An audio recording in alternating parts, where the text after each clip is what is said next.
Pred vrati so prazniki in počitnice. Mnogi se odpravljajo na dopust, kar je velikokrat priložnost za tatove. Kako se zaščititi pred vlomi, nam bo povedal današnji gost z Murskosoboške policije. Še preden pa preverimo, kakšne so preventivne zaščite, pa nekaj besed o akciji Hitrost. V studiu lepo pozdravljam Boruta Koceta, vodjo uniformirane Murskosoboške policije. Pozdravljeni. Lep pozdrav tudi vam in vsem gledalcem. Povejte nam, kako je bilo 19. aprila z vsemi radarji, kar jih policija premore, ste namreč bili na cestah?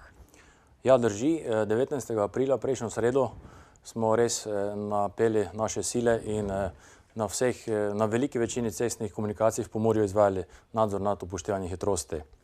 Vendar kljub temu smo pri teh aktivnosti, ki so potekale tekom dneva, okrog 12 ur, ugotovili preko 80 kršitev z področja hitrosti, pa še preko 40 kršitev ostalih cestno-prometnih predpisov.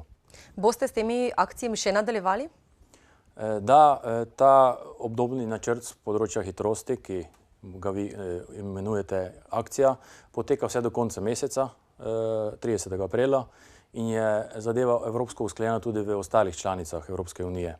Z temi aktivnosti, z temi poostrenimi nadzori bomo pa nadaljevali tekom poletnih in jesenskih mesecev. Bo to poostreno tudi kaj sedaj čez praznike?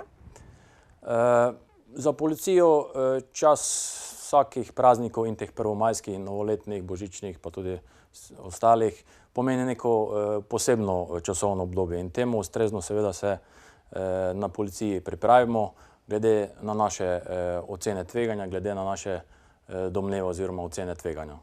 Kot sva že na začetku povedala, bližajo se prazniki in potem to nekako privabi tudi tatove, ki pridejo v te zapuščene domove.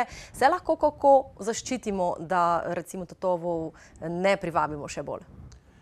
Ja, res je, kot ste že sami navedli, v času praznikov je kar precej fluktuacije, migracije ljudi, ljudje odhajajo na dopuste, odhajajo na obiske, drugi prihajajo v naše konce, v naša naselja in seveda tatovi, tisti, ki razmišljajo o kaznivih ravnanjih, to nažalost izrabljajo te naše odsotnosti. Prvo pravilo, da te stvari preprečujemo, da se seveda v čim večji meri samozaščitno obnašamo.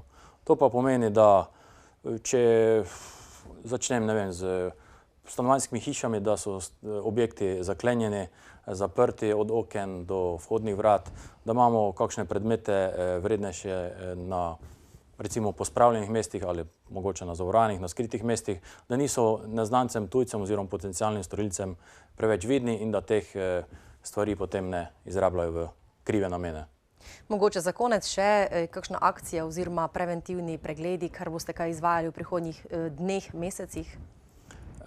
Ja, glejte, z mesecem maju nekako pomlad ide v polno časovno oblje in na naših cestah bo zagotovo tako imenovanih šibkejših udeležencev kar precej. Tu mislim na voznike motornih koles, koles z motorjem, kolesarjev in vseh ostalih. In apeliral bi na ostale udeležence cestnega prometa, da do njih namenijo neko posebno skrb, da so do njih posebej previdni. Seveda pa bi tudi na njih vse apeliral, da tudi oni spoštujejo v čim večji meri cestno-prometne predpise, da seveda do teh kaznivih ravnanj, prometnih deliktov ne prihaja. Hvala za vse informacije in hvala, da ste bili naš gost. Hvala lepa. Srečno. Hvala.